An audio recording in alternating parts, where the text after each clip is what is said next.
Boleh sekali lagi kita kasih apresiasi yang paling hangat untuk rekan-rekan praise and worship yang sudah melayani. Wow, powerful ya worship. Saya percaya kalau kita melakukan dengan kesungguhan hati, it's a different level. It's a game changer, amen. So pagi hari ini apa kabar? It's so good, kembali lagi bicara di tempat ini, saya bersyukur.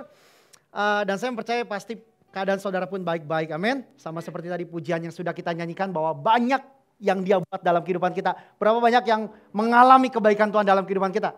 Angkat tanganmu. So setiap kita pasti punya cerita yang indah bersama dengan Tuhan, amin. Dan itu merupakan sesuatu yang indah. So saya bersyukur pagi ini kembali saya mendapatkan ruang dan kesempatan untuk saya boleh berbagi di tengah-tengah keluarga besar yang saya kasih dan saya cintai. Merupakan sebuah kehormatan untuk saya boleh membagikan apa yang menjadi pesan kebenaran firman Tuhan. Dan sesungguhnya waktu saya mendapatkan jadwal di bulan Mei ini, saya berdoa sama Tuhan, Tuhan kira-kira apa yang saya mau coba sampaikan kepada jemaatmu. Saya berdoa dan ada sebuah topik sebenarnya yang saya sudah siapkan dan saya sempat berdiskusi dengan anak rohani saya. Tetapi beberapa minggu ini ada sesuatu yang Tuhan taruh begitu kuat come up dalam hati saya. Dan saya percaya Tuhan mau saya untuk sampaikan hal ini. So saudara siap terima firman Tuhan? Saya dorong setiap kita untuk kita siapkan Alkitab kita dan kita menaruh perhatian yang penuh kepada kebenaran firman Tuhan. Amin. And let's pray. Tuhan kami bersyukur pagi hari ini kami mempercayai bahwa Engkau ada di dalam kami. Dan Engkau ada di tengah-tengah kami. So pagi hari ini kami mau sungguh minta pimpinan Roh-Mu Tuhan. Untuk Roh-Mu menyingkapkan kebenaran firman-Mu supaya kami tidak sekedar mengetahui firman. Tapi kami diberdayakan untuk kami memahami firman. Dan melakukannya dalam kehidupan kami. Supaya kami boleh melihat dan menyaksikan bagaimana firman itu boleh menjadi realita nyata di dalam kehidupan kami. Terpujilah nama-Mu hanya di dalam dan demi nama-Mu Yesus Kristus. Dan everybody say amen. Boleh bilang kiri kanannya, boleh lihat dulu kiri kanannya. Bilang I'm glad you are here. Bagi Bapak Ibu yang baru pertama kali beribadah bersama-sama dengan kami di tempat ini, I'd like to say welcome to this service. Kami senang beribadah bersama-sama dengan saudara. Wow. Seperti saudara ketahui di bulan ini kita akan kembali berbicara terkait sebuah topik yang merupakan sebuah topik yang sangat interesting. Sebuah topik bernama A Man of Love. Saudara tahu bahwa di tahun ini UCC mempunyai 3 topik yang kita percaya di tahun ini dalam ketiga hal ini. Kalau kita mengakar dan kita bertumbuh dan kita berkembang dalam ketiga hal ini, maka saya percaya kita akan menjadi jawaban bagi dunia yang menuju sedang semakin lama semakin gelap. Dan kita bisa overcome tahun ini, amen? Apa saja 3 itu? Man of Peace. Saudara dan saya dipanggil untuk menyatakan damai Kristus. Untuk memberitakan damai Kristus. Man of Love. Saudara dan saya dipanggil untuk menyatakan kasih Tuhan lewat perilaku dan sikap dan tindakan kita. Dan Man of Wisdom. Saudara dan saya perlu untuk punya hikmat Tuhan dan menyampaikan hikmat Tuhan di tengah-tengah dunia yang semakin lama semakin kusut. Kowing sampaikan bahwa saudara dan saya diberi hikmat untuk mengurai kekusutan. Mengurai masalah-masalah yang sulit. Dan saudara akan menjadi berkat bagi dunia ini. Amen. So kalau kita bertumbuh dan berkembang dalam ketiga ini, kita akan overcome tahun ini. Yang percaya katakan amin. Wow. Kalau saudara masih ingat di khotbah saya 2 bulan yang lalu dengan judul Love is Our Basic, sama berkaitan dengan topik Man of Love. Di situ saya bicara bahwa sebelum kita memulai bicara berkaitan dengan pemahaman-pemahaman yang lain, sebelum kita bicara terlebih jauh hal-hal baik dalam kehidupan ini, sebelum kita bicara lebih jauh tentang hal-hal rohani dalam kehidupan kita, adalah baik untuk kita memulai dari sebuah landasan, yaitu landasan kasih.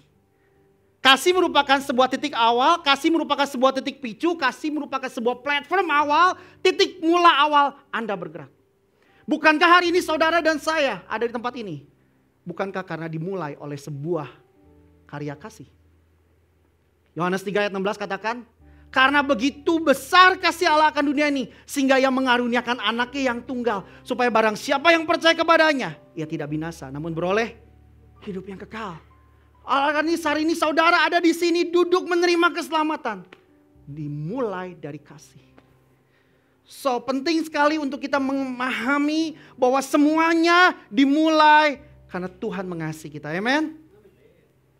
So when we speak becoming a man of love, waktu kita percaya kita bicara tentang man of love, tentunya saya pikir setiap kita rindu untuk maksimal dalam mengasihi. Betul?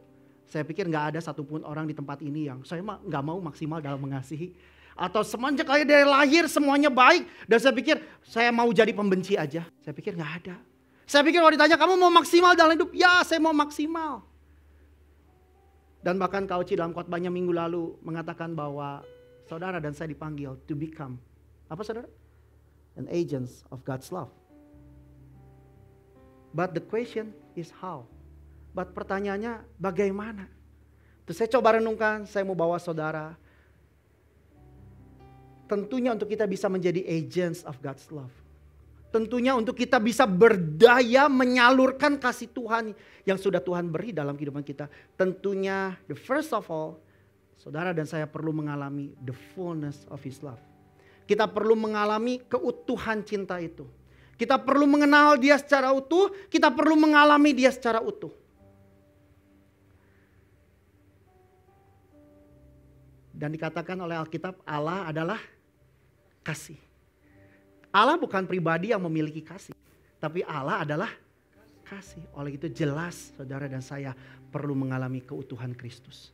Saudara dan saya perlu mengalami keutuhan daripada cinta. Pertanyaannya bagaimana kita dapat mengalami kesempurnaan cinta? Jelas kita perlu mengenal pribadinya lewat firman yang kita baca. Kita perlu dengarkan apa yang menjadi pesan Tuhan di minggu pagi. Kita perlu dengarkan renungan. Kita perlu merenungkan firman, kita perlu gali, cari tahu Alkitab. Betul? Kita juga perlu hidup berkomunitas. Karena Kowing mengatakan dengan sangat bagus apa itu komunitas.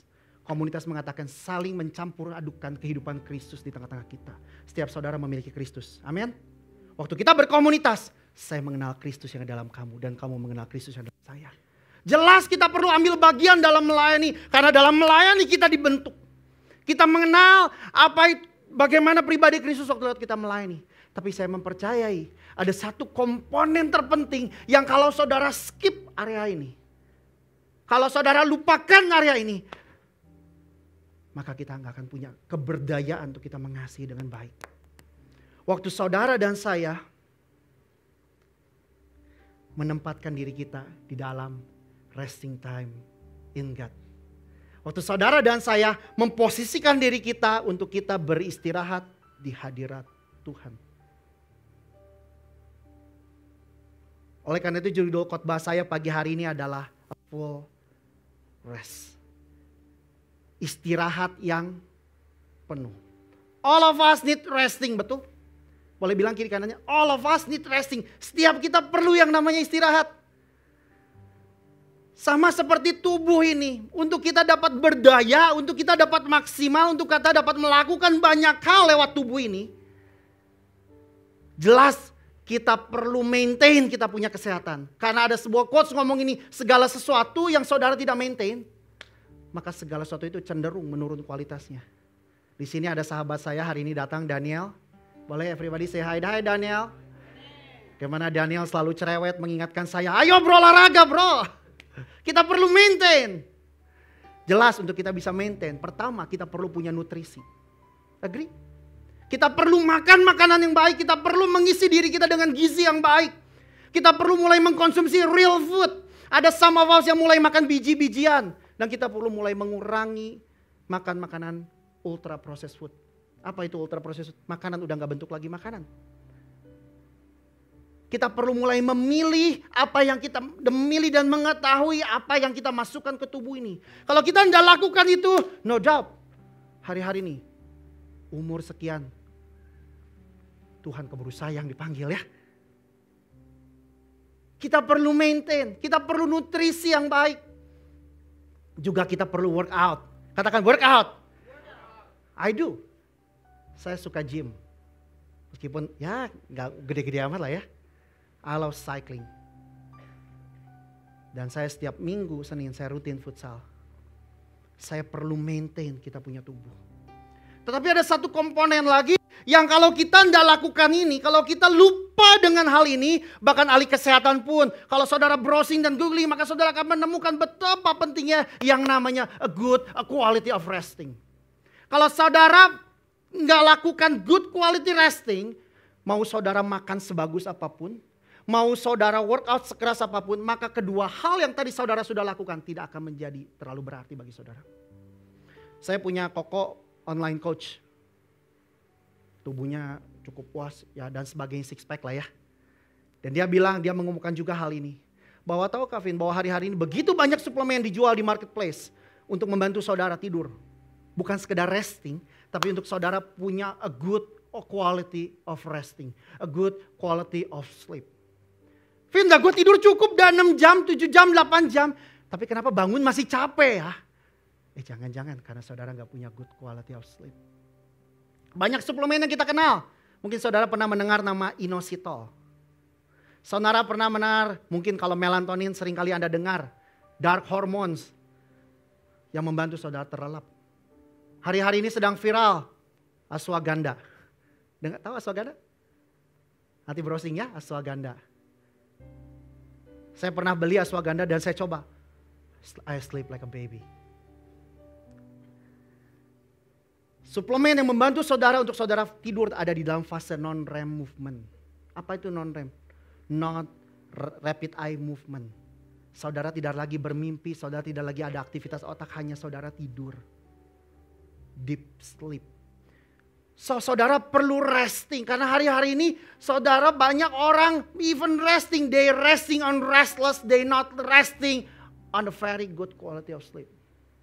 So apa yang terjadi kalau kita nggak bisa punya good quality of sleep? Kalau kita nggak punya kualitas tidur yang bagus, maka apa yang akan terjadi? Apalagi kalau bahkan kita kurangnya namanya tidur, maka seringkali besoknya kita menjadi lemah. Pasti tentunya ada di antara saudara yang kalau kurang tidur, muncul yang namanya sakit kepala. Kalau saya bukan sakit kepala, sakit tenggorokan kalau saya. Ada yang di antara saudara kalau kurang tidur, besoknya saudara tidak bisa menguasai nafsu makan saudara. Saudara makan begitu banyak. Sebenarnya karena tubuh saudara menuntut untuk sesuatu dimasukkan untuk mengisi keletihan tubuh saudara. Saudara perlu yang namanya a good quality rest. Karena kalau kita kurang rest maka tubuh ini gak akan jadi berdaya. Dan kalau saudara lakukan aktivitas lagi, ya mungkin saudara bisa lakukan. Tapi aktivitas saudara tidak akan menjadi maksimal. Di sini Daniel suka cycling. Kalau saudara kurang tidur, bahkan ada seseorang yang luar biasa, dia senang sekali sepeda, dia ngomong ini, lebih baik gue kurang makan dibanding gue kurang tidur. Karena waktu saudara kurang tidur, maka waktu saudara menghadapi tantangan dalam tanjakan yang begitu luar biasa, di sini kayaknya ada yang ngahuleng nih ya, kawat sih, kayak gue pernah deh, itu kayak ngomongin gue deh ya. Maka heartbeat saudara, heart rate saudara akan cepat menjadi tinggi. Dan akhirnya saudara gak bisa menyelesaikan setiap trek yang sudah diberikan. Saudara bilang kiri kanannya, tidur yang cukup ya, tidur yang bagus.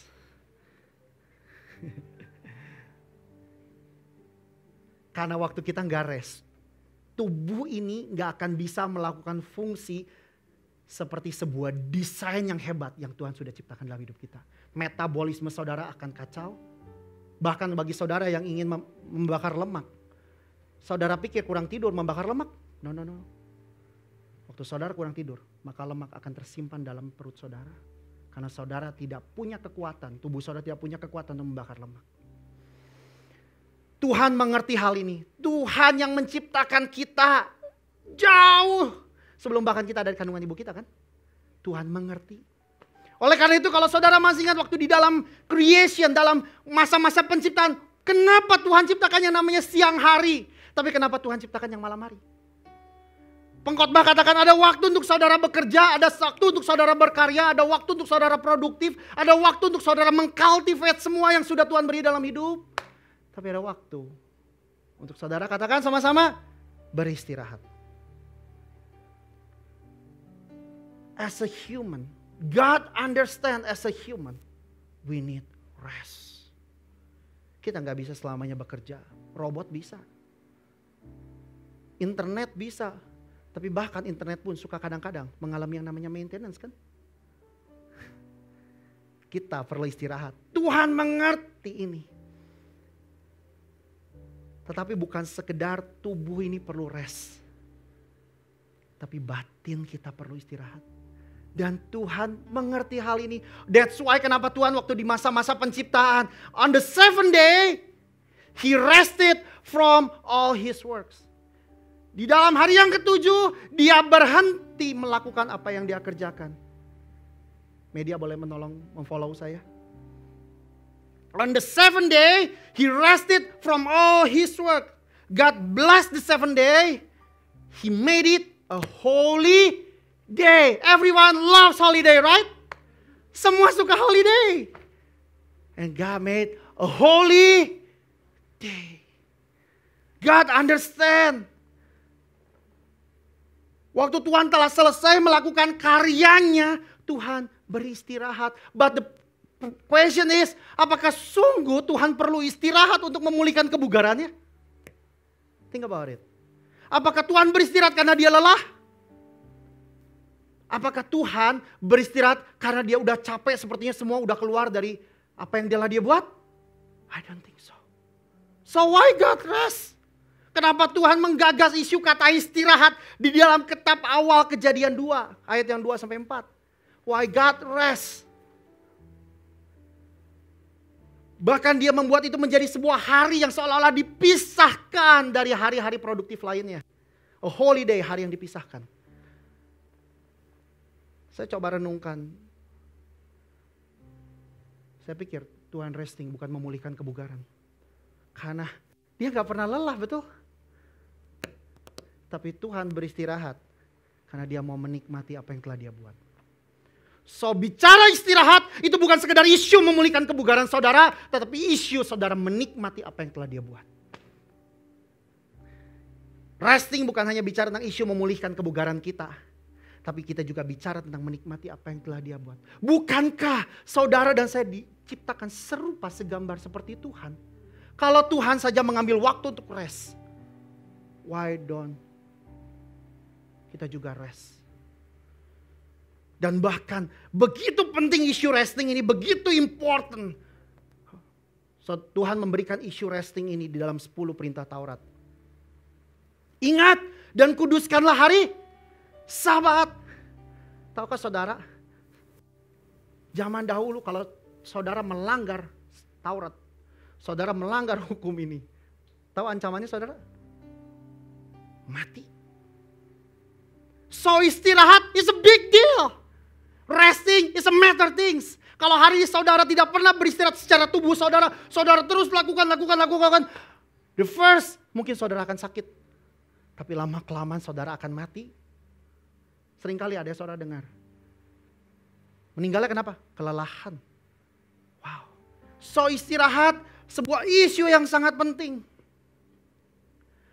Sabat is a big deal. Tapi sayangnya manusia agamawi telah membuat perintah ini menjadi sebuah upaya transaksional manusia.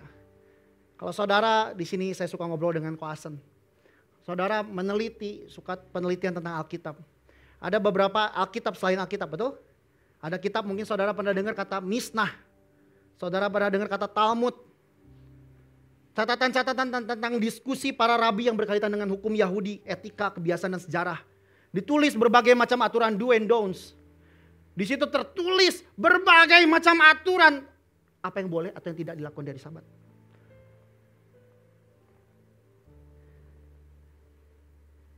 Akhirnya manusia tidak lagi memaknai Sabat ini dengan makna resting yang memberikan kita kesegaran, tapi menjadi sebuah obligation yang melelahkan. Saya coba renungkan. Bukankah seringkali anak-anak kita, ngapain sih ke gereja Pak? Ngapain sih ke gereja? Tadi hari ini kita, mana Ryan? Oh ya jadi ngomongnya Ryan tadi, Rian. Wow, saya pikir dia datang ke sini bukan karena paksaan. Dia datang ke sini bukan karena tekanan mamahnya. Tapi saya percaya dia datang ke sini karena dia sungguh mengasihi Tuhan. Yang percaya katakan amin. Tapi agama telah membuat sepertinya kewajiban kita untuk menikmati Sabat menjadi sebuah kewajiban yang melelahkan. Yesaya 58 mengatakan, saya percaya Tuhan create isu istirahat ini untuk kita bisa delight dan kita bisa enjoy with moment God Himself.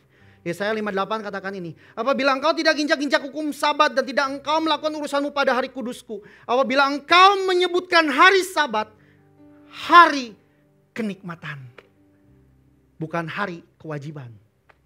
Kalau hari ini apa dasar saudara datang ke tempat ini? Apakah kewajiban? Atau saudara menikmati waktu saudara datang sama Tuhan. Atau saudara berkumpul bersama-sama saudara seiman. I feel so good. Think about it. But praise God. Praise God. Perjanjian baru. Bagaimana waktu muncul Yesus. Kita tahu pengorbanan Yesus telah memampukan kita untuk kita bisa menikmati Sabat. Pengorbanan Yesus memampukan kita untuk kita melakukan hari Sabat bukan lagi under the law tapi under the grace. Pengorbanan Yesus memberikan kita akses. Ibrani 4 ayat 16 katakan gini, saudara dan saya beroleh namanya ready access to God. Saudara dan saya memperoleh namanya prostagoge. Oleh karena sekarang kita tahu bahwa kita punya Yesus Kristus. Di sini siapa yang punya Yesus Kristus? Lambaikan tanganmu. Saudara punya akses untuk menikmati Sabat. Karena waktu saudara menerima Yesus sebagai Tuhan dan Juru Selamat saudara, di saat yang sama saudara bisa menghadap di hadirat Bapa. And that's the resting time. Wow. Waktu saudara mempercayai, saudara punya Yesus. At the same time saudara dapat menikmati. Saudara tidak perlu pompa-pompa saudara dengan seluruh upaya religi saudara. Saudara menikmati Tuhan. Wow, waktu Yesus bilang, it is finished. Ada dua karya besar yang dicatat di Alkitab. Waktu Allah selesai mengerjakan karyanya. Yang pertama, waktu penciptaan selesai. Dan yang kedua, waktu dia naik ke kayu salib dan dia bilang, it is finished. Oleh karena itu yang dimaksud oleh Yesus adalah Tuhan atas Sabat. Sabat bukan lagi bicara apa yang boleh dan yang tidak boleh. Tapi aku mau kau memandang Sabat sebagai hari kenikmatan. Aku mau memandang kau Sabat sebagai hari yang aku benar-benar cari. Bukankah di sini saudara, kalau saudara mau yang namanya holiday, saudara ngejar gak sih? Ngejar, kalau ada tiket murah dikejar, betul? Karena saudara pikir waktu kita holiday, wah it's the hari yang penuh kenikmatan. Tapi seringkali kita gak memandang holiday sebagai hari yang kita upayakan. Wow.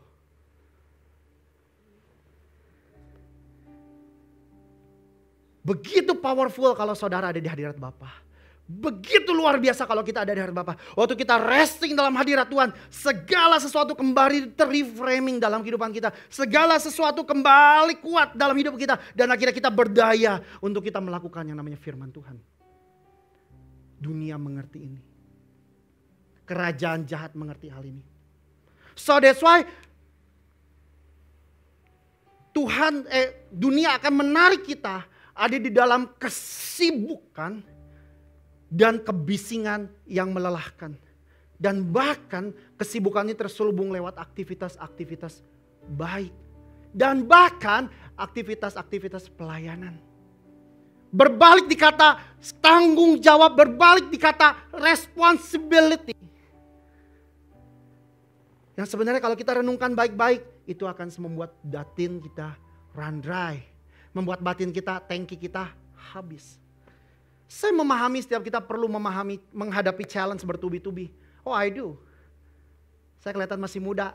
Emang masih muda ya. Saya percayalah saya punya 3 anak laki-laki. Gerombolan Tanjidor. Angry Birds gitu ya. Oh, iya. Saya tahu setiap kita menghadapi challenge dari keluarga. Istri, anak-anak, keuangan, finance, masa depan, pemikiran soal jodoh yang single, pemikiran soal dan ini dan so on and so on, so on. Dan berbalik di kata tanggung jawab, berbalik I have to do this, I have to do this. Yes, saya tahu kamu perlu melakukan itu. Tapi kalau saudara tidak memprioritaskan, saudara tidak mengerti bahwa saudara perlu resting sesungguhnya. Saudara sedang tidak bertanggung jawab dengan tanggung jawab yang sudah Tuhan beri dalam hidup saudara. Saudara sedang gagal mempertanggungjawabkan tanggung jawab yang sedang Tuhan beri. Yang kita pikir kalau kita selesai lakukan semua, saya do pelayanan yang baik, saya memastikan istri dan anak semua baik, keuangan mereka tercukupi dan sebagainya, saya pikir itu bisa memberi saya kesegaran. Itu memberikan saya kayaknya rasa tenang, rasa aman, rasa nyaman. But the truth is, sesungguhnya kita tertrap dalam lingkaran tak berujung. Yang hanya akan buat kita menjadi lelah dan tak berdaya. And what happen next? Kita akan berhenti, bahkan berhenti mempercayai Tuhan. Dan kita quit. Karena begitu banyak kekecewaan yang akan kita alami. Resting is a command. Resting is a big deal. Resting is a matter thing. Oh, I do. I learned so much thing about this. Banyak di antara saudara yang mungkin mengenal Kelvin ada pribadi yang gak bisa diam. Pribadi yang sepertinya ada di semua area. Sekarang mah enggak tapi. Tahukah saudara untuk saya bisa gak ada di semua area itu sebuah harga mahal yang perlu saya bayar. Di sini saya bersyukur ada Cifosa. Cifosa ya betul ya? Cifosa. Cifosa, kasih tepuk tangan dong. Aduh kangen. Dimana almarhum Koan menemani saya dalam waktu-waktu saya belajar banyak mengenai hal ini. I miss him so much. Saya percaya setiap kita juga miss Koan ya. Wow. Dan hari ini saya gak maha hadir ya. Tuhan aja yang maha hadir, saya gak usah ya. Saya tahu bahwa kita perlu menghadapi semua itu. Kita gak bisa run away, kita gak bisa kabur. Saya sudah atur semua prioritas saya, Vin, tapi saya masih sibuk. Ya tentu bagus kalau kamu sibuk, kamu produktif. Tapi saya mau kasih tau gini, saudara pasti akan mengalami yang namanya keletihan. It's okay, it's normal. Tapi solusi atau jawaban atau way out dari yang namanya keletihan bukan saudara berhenti. Seringkali saudara pernah ngobrol dengan seseorang dan bilang begini, Vin, gue capek, gue rasa mau berhenti aja deh. Mungkin kalau perceraian ada yang ngomong gini, gue udah capek, udah I give up. Di pelayanan gue udah capek, kalau begini terus mah gue berhenti aja deh, gue cabut aja keluar. Trust me, you will find the same things. Karena way outnya bukan Anda quit. Tapi way outnya waktu saudara memprioritaskan yang namanya resting. Tapi resting gak terjadi dengan sendirinya saudara. Hari ini saudara mendengar kebenaran ini. Dan tiba-tiba besok saudara menjadi kuat. No. Saya mulai masuk ke dalam main portion saya. Tapi resting tidak terjadi dengan sendirinya.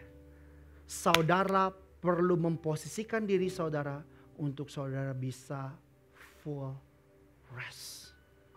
Saudara perlu memposisikan diri saudara untuk saudara bisa full rest. Bagaimana mungkin kita bisa tiba-tiba segar tanpa kita sungguh-sungguh memperlukan waktu untuk kita tidur? Oh gak usah, gue minum kerating deng besok kuat lagi. No. It can happen. Ada sebuah kisah menarik yang hari ini saya mau coba deliver sama saudara. Ada seorang nabi yang begitu so powerful dalam Alkitab. Dan dikatakan nabi ini never die. Anda tahu siapa? Coba berdiri dong. Elia, namanya Elia dan ini juga namanya Elia ya. Elia is never die. How powerful, how awesome. Semua yang dia buat kita tahu cerita-cerita besar yang dia lakukan. Tapi bagaimana mungkin seorang nabi yang so powerful at one moment Elia menjadi depresi. Elia menjadi ingin bunuh diri. Sehabis dia membunuh 450 nabi Baal. Sebuah karya besar. Dan gak cuman itu. Terus datang kisah hujan. Awan kecil. Hujan gede. Dan gak cuman itu. Dia tiba-tiba berubah menjadi The Flash. Ya Alkitab sih tidak menulis dia jadi The Flash ya. Alkitab bilang Tuhan menggunakan pinggang Elia dan berlari mendahului kereta kudanya Ahab. Saya pikir itu sebuah supranatural things ya. Saya belum pernah lihat sih ada orang dipenuhi Roh Kudus lari gitu, The Flash gitu. Belum. Holy laughter gitu ya pernah lihat lah ya. Tapi ini belum. Tapi bagaimana mungkin at the moment waktu Ahab bilang ke Isabel dan Isabel bilang, hah? Ini pakai bahasa saya ya. Hah, dia udah bunuh ratusan nabi-nabi hebatku, kira-kira gitu. Besok, listen carefully. Besok, nyawa dia akan jadi nyawa seperti nabi-nabi ini. Isabel melemparkan sebuah ancaman kepada Elia. Dan bagaimana mungkin seorang nabi yang besar, seorang nabi yang so powerful, seorang nabi yang sangatlah hebat. Yang kita pikirlah Elia mah gak mungkin, Elia mah gak mungkin quit. Tapi bagaimana mungkin seorang nabi yang besar, dikatakan oleh Alkitab, he was very afraid. Waktu dia dengar ancaman, hey listen carefully, Isabel belum melakukan apa-apa. Dia baru dengar, bagaimana mungkin was very afraid. Saya pikir waktu dia ngadepin Nabi 450 dabal Nabi Baal. Kayaknya mestinya lebih takut kali ya. Benar gak sih? Tapi dia di saat itu tiba-tiba seperti tangki batin dia terdrain out. Listen carefully. Waktu seorang letih, he ran dari tanggung jawab. Waktu seseorang yang letih, dia mengambil respon yang salah. Waktu seseorang letih, he quit dari pelayanan. When Elijah saw how things were, he ran for dear life to Beersheba, far in the south of Judah. Ini ada nggak sih artinya? Gak ada ya. Dia meninggalkan, dia punya pelayan, dia meninggalkan ministrinya. Dia lari. And dia end up with mana? Kita tahu pada akhirnya dia di gua. Tapi sebelum ke gua, waktu dia berhenti, dia bilang apa? Read with me this one. Enough of this God. Cukup Tuhan. Take my life. Exhausted. Berapa banyak hari ini saudara batin saudara sedang menjerit. Enough of this God. Enough is enough. I'm trying too much. I'm doing so many things. I'm tired. Udahan aja Tuhan, segera cabut nyawaku. Berapa banyak hari ini saudara seringkali ketika saudara letih, ketika saudara lelah, seringkali saudara mau berujung kepada bahkan suicide motive. Kenapa tingkat suicide di Korea, Jepang begitu tinggi? Karena mereka begitu lelah. Bagaimana mungkin seorang nabi yang besar, seorang nabi yang powerful, pada akhirnya mengatakan, enough of this God, enough. Tuhan jangan kasih gua tugas apa-apa dulu lah, enough of this, enough. I'm done. Kayaknya keren ya, I'm done with it.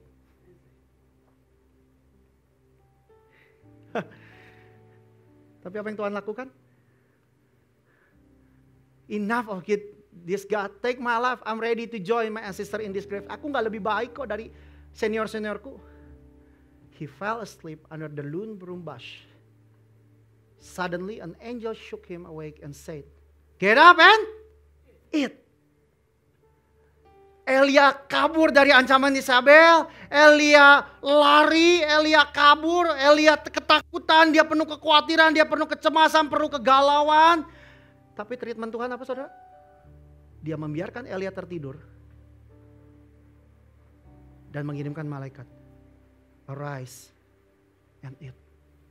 Dia membiarkan Elia untuk beristirahat. Bahkan dikatakan 2 kali Tuhan melakukan, mengirimkan sebuah roti dan ada a jug of water. And so on. Elia akhirnya bangun dan Elia makan dan minum. Tuhan tahu Elia tidak kehilangan kekuatan. Yang Tuhan tahu Elia hanyalah letih. Untuk sesaat sepertinya Elia lupa pengalaman Elia bersama dengan Tuhan di sungai Kerit. Bagaimana provide Tuhan. Untuk sesaat sepertinya Elia lupa bagaimana waktu dia mengalami sebuah mujizat dinyatakan lewat orang janda Sarfat. Sepertinya untuk sesaat Elia lupa bahwa dia baru menghabiskan 450 Nabi Baal. Dan bahkan kayaknya, atau bahkan it's a jokes, kayaknya dia capek ya habis lari mendahului Ahab kali ya. Tapi bagaimana dia mengalami penyertaan Tuhan. Listen to this. Keletihan akan membuat saudara melupakan penyertaan Tuhan dalam hidup saudara. Keletihan akan membuat saudara punya respon yang salah. Oh I do. Di sini Kak Cincing, Cicencen, Kak Oci, Irwan sangat tahu waktu saya momen-momen saya letih.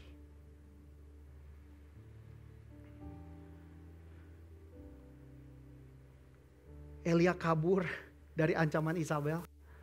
Padahal Isabel belum lakuin apa-apa. Saudara listen to this. Bukan tantangan yang menghancurkan kita. Sekali lagi saya katakan, bukan tantangan yang menghancurkan kita. Tapi respon kita menghadapi tantangan, itu yang menghancurkan kita. Wow, boleh kita kasih tepuk tangan dong buat Tuhan dong. Isabel belum lakuin apa-apa. Seperti kita tahu, Elia bahkan. Isabel mau bunuh Elia. Tapi Elia never die. Elia naik ke sorga lewat pakai apa? Kereta kuda. Elia is never die. Elia! Apa ya? You never die. Bukan setan yang makan buah pengetahuan. Andai Samson tidak merespon Delilah, apakah dia kehilangan kekuatannya? Andai Esau tidak merespon yang Yakub tawarkan, dia tidak akan kehilangan hak kesulungannya. Dikatakan oleh Esau, aku lelah, ya kan? Beri aku yang bubur pacar merah itu. Ya kan yang merah-merah itu kan? Ya karena saya suka dengan es campur, ya ingatnya bubur pacar merah. Jadi kalau saudara beliin saya es campur, beliinnya yang banyak merah-merahnya ya. Apa itu pacar kan namanya ya?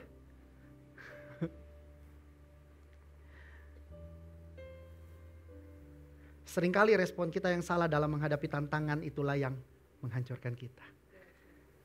Tapi Yesus tidak merespon apa yang setan tawarkan waktu Yesus dicobai. Wow.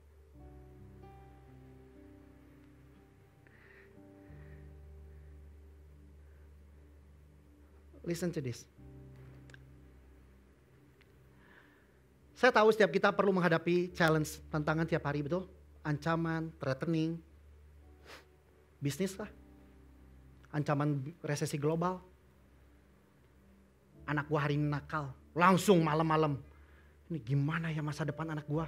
Beneran ada atau enggak nih? Waduh gila, gua habis berantem sama anak gua. Wah gila, kayaknya anak gua gak punya masa depan. Betul? Kita sepertinya mau mengambil kendali, memastikan segala sesuatunya mesti berjalan dengan baik, baru kita bisa tenang, baru kita bisa resting. Banyak dari kita mengalami namanya chef syndrome. Sindrom dari seorang koki. We serving for others, we make it, we membuat sesuatu makanan yang bagus. Kita memastikan keuangan semua tercukupi, kita memastikan semua berjalan dengan baik. We serve it, kita melayani. But we starving. But we don't eat. So, waktu Tuhan bilang sama Elia begini, Elia, waktu Elia tidur, dia kirim malaikat, bangun dan get up. Posisikan dirimu untuk menerima sesuatu dari aku. Posisikan dirimu untuk menerima sesuatu dari aku. That's your resting time. Hopefully saya nggak overtime. Karena begitu banyak yang Tuhan beri untuk saya sampaikan. Tindakan manusia untuk menolak beristirahat, tindakan menghancurkan diri sendiri. Tetapi kenapa manusia enggan beristirahat? Karena sesungguhnya kita ingin tetap memegang kendali. Masih ingat dengan kisah Maria dan Marta? Ketika Yesus dan murid-murid dalam perjalanan tibalah ia di sebuah kampung. Seorang perempuan yang bernama Marta menerima dia di rumahnya. Perempuan itu mempunyai seorang saudara yang bernama Maria. Maria ini duduk dekat kaki Tuhan dan terus mendengarkan perkataannya. Sedang Marta sibuk sekali melayani.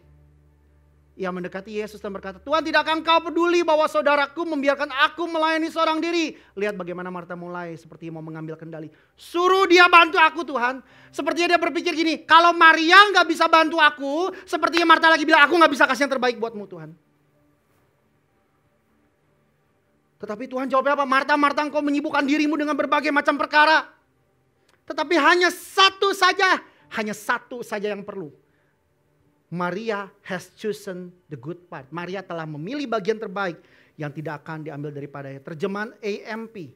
Dikatakan gini, that which is to her advantage. Mary telah melakukan sesuatu yang adalah untuk kebaikan daripada Mary. Waktu saya coba renungkan ayat ini, bukankah yang Marta lakukan baik? Dia memastikan sepertinya semua yang dia lakukan, dia kerjakan sepertinya untuk memuliakan Tuhan. Sampai I come up with my heart, di dalam hati saya Tuhan bilang ini, anak manusia datang untuk melayani dan bukan untuk dilayani. Bukan saya lagi bilang kita gak perlu melayani Tuhan. Tapi biarkan waktu kita melayani Tuhan, itu lahir dari kepercayaan kita bahwa Tuhan terlebih dahulu melayani kita. Bukan karena segala upaya kita memastikan seperti Tuhan terpuaskan. No. You will run dry. Dan akhirnya engkau akan berujung pada emosi. Engkau akan berujung pada capek Tuhan. Kalau kau men-serve keluarga kamu bukan dengan sebuah cinta yang lahir dari kepenuhan oleh Tuhan, maka kau akan temukan lelah.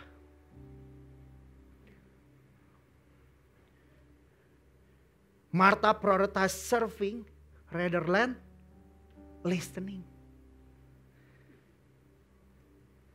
Senin pagi saya mengikuti jejak Kak Oci dan Cicencen. For 14 years saya tidak memakai supir untuk mengantar anak-anak saya. Dan seperti saudara ketahui, Senin pagi Bandung berubah menjadi Jakarta kayaknya. Lalu lintas sepertinya bertambah kali lipat. 100 kali lipat, enggak ya. Dan saya buru-buru pagi-pagi. Dan ketika saya mau starter mobil saya, akinya soak. Dan sebuah kejadian sederhana yang saya pikir Tuhan menyiapkan saya untuk menyampaikan hal ini. Dan akhirnya apa yang perlu saya lakukan? Saya mengambil mobil satu lagi, saya membuka kap mesinnya, saya mengambil kabel jumper. Dan saya membiarkan aki mengisi aki dan saya gak lakukan apa-apa. Saya kan gak bisa waktu akinya soak. Saya ambil air, saya buka, saya isi pakai air. Saya perlu membiarkan aki itu hanya bisa diisi oleh aki. Dan untuk sesaat, apa yang terjadi? Aki itu kembali berdaya menghidupkan mobil saya dan breng langsung kita ngebut gitu kan. Sumber terbaik kita untuk kita beristirahat. Sumber terbaik kita untuk kita isi tangki spiritual kita. Untuk kita bisa tangki batin kita. Only the presence of God. Waktu saudara mengambil sebuah waktu untuk saudara ada in the presence of God. Nothing else. You got to have a holy day. Not a holiday. Saudara, waktu saudara suntuk, waktu saudara stres, hal pertama ada GOTF, Garuda Online Travel Fair. Saudara buka tiket, saudara beli, saudara pikir staycation. Hari ini banyak istilah-istilah healing. Hari ini kita hidup di zaman yang begitu ras, begitu luar biasa. Oleh karena itu no doubt hari ini generasi kita mengenal yang namanya hustle. Mengenal namanya YOLO, you're only living once. Uang bisa dicari, Coldplay konser cuma sekali. You got FOMO, fear of missing out. Bahkan hari-hari ini, banyak hari-hari kita bahkan. Ada sebuah istilah yang baru saya dengar. Fobi. Mana Ika? Ika ada gak Ika? Ika biasanya tahu nih hal-hal begini. Fobi, fear of being insignificant. Saudara bekerja begitu keras, begitu ras. Untuk memastikan saudara punya keadaan baik. It won't happen.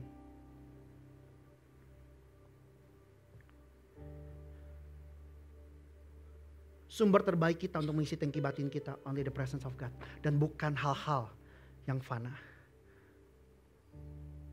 Saya berkesempatan untuk pergi berlibur. Tapi at this one moment, Mazmur 16 katakan ini, Tuhan tidak ada yang baik selain Engkau. I feel that feeling. Saya melihat, saya menyaksikan tempat yang indah. Tapi kenapa kayak seperti kosong dalam hati saya? Oleh karena itu Matius 11 ayat 28-30. The message sangatlah baik. Are you tired? Tidak dikatakan if you tired. Oh one day you tired. No. Tapi seperti Tuhan sudah prediksi memang kita bisa tired. Are you tired? Are you tired? Dalam terjemahan Indonesia gini. Apakah kamu letih dan berbeban berat? Apa kamu capek mikirin jodoh kapan datang? Apa kamu capek dan hal sebagainya? Apakah kamu capek kenapa kamu kok sepertinya melihat orang lain seperti ini dan kamu nggak jadi seperti itu? Are you tired of everything? Even apakah saudara letih? Saudara melakukan aktivitas pelayanan saudara? Are you burn out of the religion? Gak ditulis come to Bali kan? Or come to Papa? Come to Papa kan? Come to me. Datang ke pribadi. Kalau saya mau pergi, saya perlu waktu Kak Oci. Maka what the things I do? Saya bakal info Kak Oci. Kak Oci, I need you. I'll pick you up And we go to the old bench on Jalan Sunda and we getting a coffee together. Get away Coachy. And waktu saya ada bersama dengan Coachy, saya mendengarkan message dari Coachy. That's the resting time. Get away with me. Get away with me. Pergi menyendiri bersama dengan aku. And you recover your life. Dan kamu akan merecover hidup kamu. Tuhan gak lagi kasih kekuatan. Karena kekuatan sesungguhnya udah dalammu. Setan hanya bisa melakukan ancaman-ancaman. Setan gak bisa menghancurkanmu. Tapi kalau respon salah, respon mulai akan menghancurkanmu. Karena setan sudah kalah 2000 tahun yang lalu. Maka yang dia bisa lakukan, dia hanya bisa mendustai saudara. Dia hanya akan bisa mendakwa saudara. Dia akan bisa menuduh saudara dengan statement, dengan perkataan, dengan pemikiran. Nanti kalau gimana, aduh kalau begini gimana, aduh kalau begitu gimana. Dan kalau responmu salah, maka saudara akan menjadi emosional. Dan saudara akan menghancurkan bahkan hubungan-hubungan yang dekat dengan saudara. Oh I learn so much thing about this. Come to me is not the religious activity. Oleh begitu banyak orang yang datang ke saya bilang gini, Vin gue udah berdoa. Suatu kali Otong, mana Otong? Otong bilang sama saya bagus, dia bertanya sebuah pertanyaan bagus. Kok gue tuh pengen puasa ya kok. Tapi kenapa ya gue tuh puasa tuh gue kerasa kayak gue nyogok Tuhan kok. Ini ngerti gak sih bahasa Jakarta gini? Kenapa saya rasa kalau saya puasa seperti saya nyogok Tuhan ya kok. Interesting ya. Banyak orang mereka melakukan sepertinya activity rohani. Tapi mereka semakin randrai, mereka semakin lebih keras berdoa, mereka semakin lebih sering melakukan ini dan itu. Dan mereka semakin giat pelayanan, tetapi mereka akhirnya semakin lebih cepat meledak. Karena sesungguhnya yang kita perlukan bukanlah upaya kita mendorong Tuhan untuk isi tangki batin kita. Tapi adalah mengakui ketidakberdayaan kita dan biarkan Tuhan yang mengisi tangki batin kita. Thank you Peter. Kowing quote sebuah statement. Tidak ada rasa aman bagi orang Kristen yang terus-menerus berupaya menerima kasih dari Allahnya. Karena apapun yang saudara lakukan, Allah tetap mengasihimu. Istirahatkanlah jiwa dan roh Anda dalam kasih Allah. Kasih-Nya akan memberdayakan saudara. Karena tekad mengasihi Allah akan gagal tanpa menyadari dan mengalami besarnya kasih Allah. 10 menit lagi saya selesai. So, untuk kita bisa full rest, ada 2 hal yang kita perlu lakukan. 2 hal yang sering kita dengar, 2 hal yang banyak hamba Tuhan khotbahkan, tapi 2 hal yang jarang kita lakukan. Kak Cing paling seneng 2 kata ini nih. Silence and solitude. Tuhan ajarkan kedua hal ini. Bahkan kalau kita lihat kebiasaan Tuhan. Tuhan mengerti begitu banyak schedule ministry yang sudah sepertinya disiapkan. Dia perlu melayani begitu banyak orang. Tanggung jawab. Tapi Yesus tahu dia perlu bertanggung jawab atas semua tanggung jawab yang sudah yang akan diperhadapkan kepada hidupnya. Maka dia bangun pagi-pagi ketika hari masih gelap. Ketika hari masih sunyi. Dia pergi buat berdoa. Waktu Yesus sudah melakukan pelayanannya, pernah dengar Yesus bilang gini, jangan kasih tahu siapa-siapa. Ya itu bisa dikhotbahkan dalam berbagai macam konteks. Tapi yang saya tahu, Yesus mengerti bahwa dia perlu bertanggung jawab untuk beristirahat. Dan kebiasaan ini bukan saja dia terapkan kepada diri sendiri, bahkan dia ajak murid-muridnya untuk melakukannya. Suatu kali kemudian para rasul itu pada berkumpul dengan Yesus dan memberitahu kepadanya semua yang mereka kerjakan dan ajarkan. Aduh guru, waduh tadi pelayanannya luar biasa, present worship-nya keren Tuhan. Banyak orang rebah, banyak orang dan lakukan dan sebagainya. Gak digubris oleh Tuhan. Tuhan bilang gini, lalu yang berkata kepada mereka, kalau saya jadi Tuhannya pertama-tama, oh gitu, wah ikut keren, ikut senang kali ya. Tapi nah, the first thing that he said, marilah ke tempat yang sunyi. Supaya kita sendirian, supaya disciples dan aku sendirian. Dan seketika beristirahat.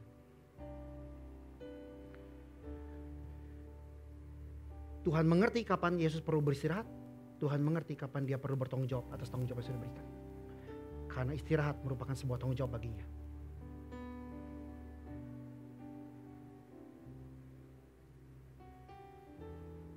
Seringkali kita gak bisa tenang ketika kita silence dan solitude. Karena sesungguhnya kita masih terus memegang kendali. So the first thing yang kita bisa lakukan untuk kita bisa tenang dalam kita punya silence dan solitude. Sebentar lagi, sesaat lagi saya selesai. Tadi seperti ada Chief Osa, I miss Koan so much. Koan pernah mengeluarkan sebuah statement sederhana, tapi yang kalau saya renungkan, wow, ini statement, wow. Putuskan untuk mempercayai reputasi Tuhan.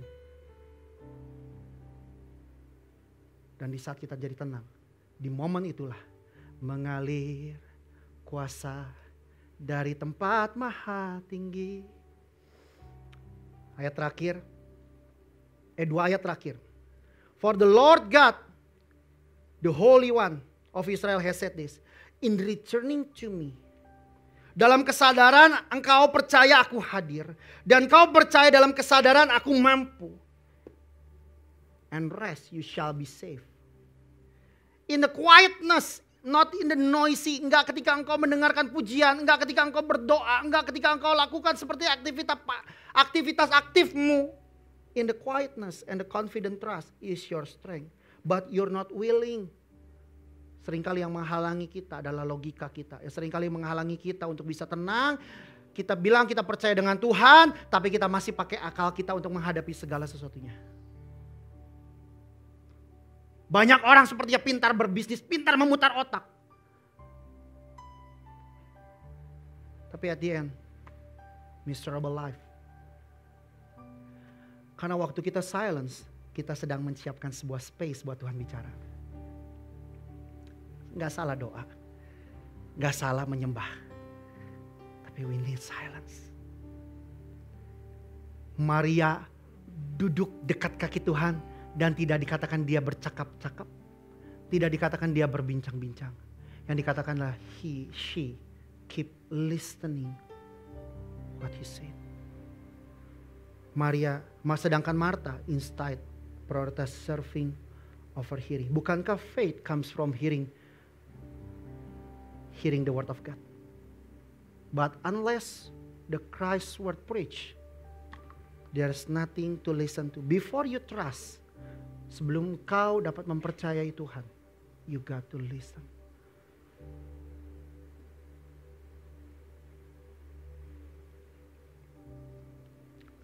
Saya tidak tahu apa yang saudara sedang alami pagi hari ini. Tapi satu hal yang saya percaya bahwa Tuhan tidak pernah meninggalkan kita, betul? Apakah itu dasar iman kita hari ini? At the moment? So why don't you rest? Pastikan kalau sesuatu tidak bisa lagi ada sesuatu yang Anda bisa pegang. Lepaskan kebutuhan buat kita kontrol. Saya mengalami hal ini. Dan Anda sepertinya digantung oleh sebuah benang keadaan. Gue kalau gak lakuin ini bahaya, Ivin. Gue perlu lakukan ini. Kalau Anda seperti digantung oleh sebuah keadaan terpepet. Anda digantung oleh sebuah benang keadaan. Pastikan yang Anda pegang adalah ujung pakaiannya. Mudah bicara. But you got to exercise this. Turunkan semua kesombonganmu. Turunkan semua kebisaanmu. Turunkan di hadapan Tuhan. Dan akuilah bilang di depan Tuhan, aku ndak bisa Tuhan. Tuhan hanya bilang, kau bilang masih bisa? Kau selalu bilang begitu kan? Bahkan ada momen mungkin saudara datang sama Tuhan, saudara udah gak bisa doa apa-apa. Hanya tangisan. Dan tangisan, dan tangisan, dan tangisan, dan tangisan, dan tangisan. But the interesting, saudara makin lama makin kuat. Barang siapa yang mau pergi berziarah menghadap Tuhan di Bukit Sion, mereka berjalan, dikatakan apa? Semakin lama, semakin kuat. Teduhkan mata kita. Pejamkan mata kita, saya minta lampu kembali dipadamkan.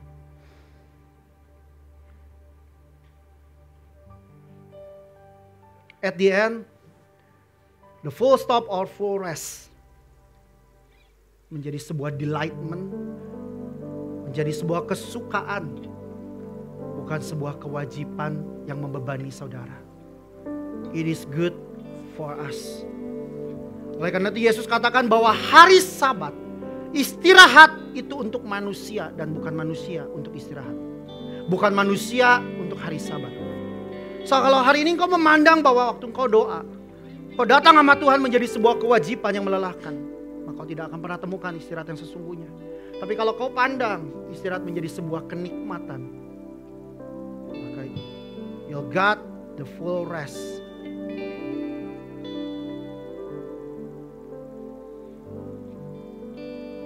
Hari-hari ini kita tahu cuaca makin lama makin panas. Suatu hari saya feel so cepal. Tahu cepal ya, bahasa Perancis. Temannya pecel. Dan saya mandi. Seperti biasa saya membuka shower saya mandi, saya ambil sabun, saya bersihkan. After that, I'm finished. Saya matikan shower. But at the time that saya mau matikan shower saya, Roh Kudus bilang dalam hati saya, why you so rush? Kenapa kau begitu terburu-buru? Saya terkejut dengan perkataan itu di hati saya dan saya mencoba merenungkannya. Seringkali kita memandang mandi betul untuk membersihkan badan kita.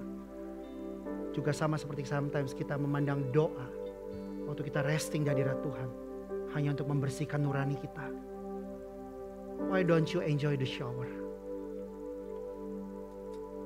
Akhirnya saya kembali buka keran itu dan saya menikmatinya. For 15-20 minutes I just quiet and I feel the shower upon my body. After that I feel so relaxed. Dan akhirnya saya bisa tidur dengan nyenyak. So kalau hari ini saudara datang sama Tuhan hanya untuk membersihkan nurani saudara. Saudara datang sama Tuhan untuk laporan. Saudara datang sama Tuhan untuk meminta sesuatu. I wanna take you off you further. Saya mau bawa setiap kita lebih jauh. Why don't you resting on His presence? Why don't you enjoy supaya pada akhirnya saudara diberdayakan untuk saudara becoming a man of love. So dalam waktu pujian dinaikkan, setelah itu kita akan menyanyi sama-sama. Saya minta saudara diam. We're not singing together first. Just focusing on God. Focusing dengan Tuhan yang ada di dalammu. And listen what He wanna say to you. Bapa kau mendengar seruan hatiku,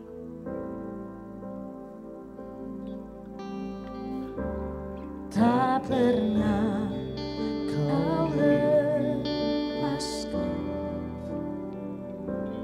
dari kasih-Mu. Lewat lembah kelam kau temani aku,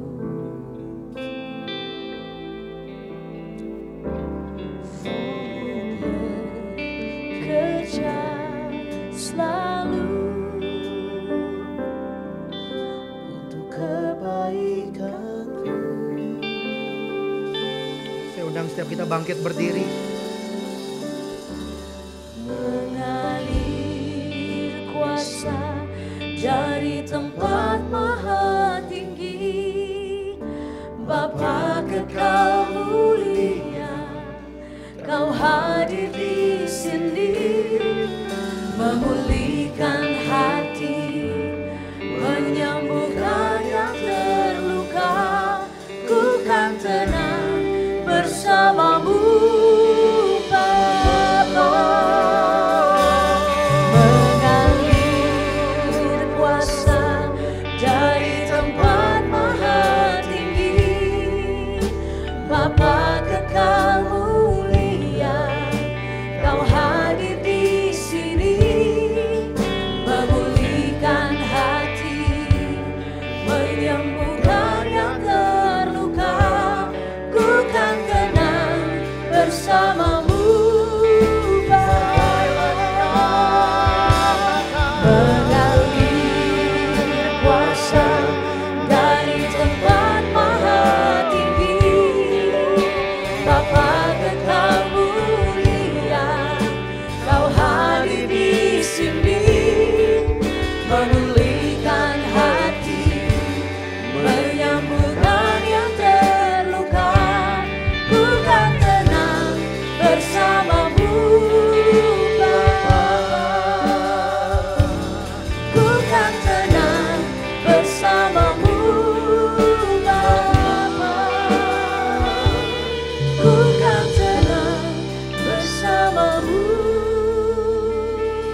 Bapa.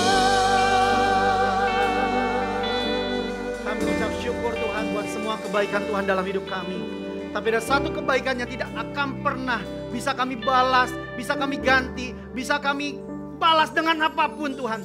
Waktu Engkau mengorbankan hidupmu di dalam hidup kami.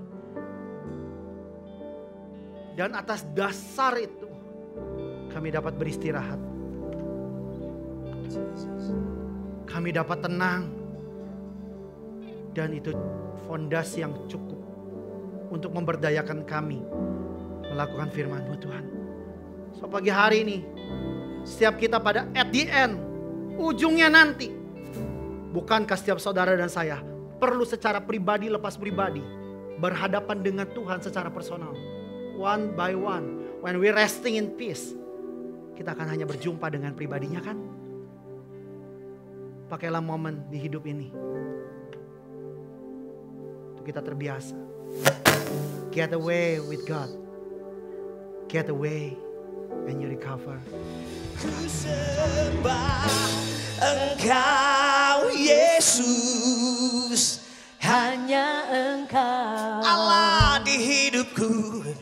Allah di Come on, say, tiada yang lain Tuhan, tiada yang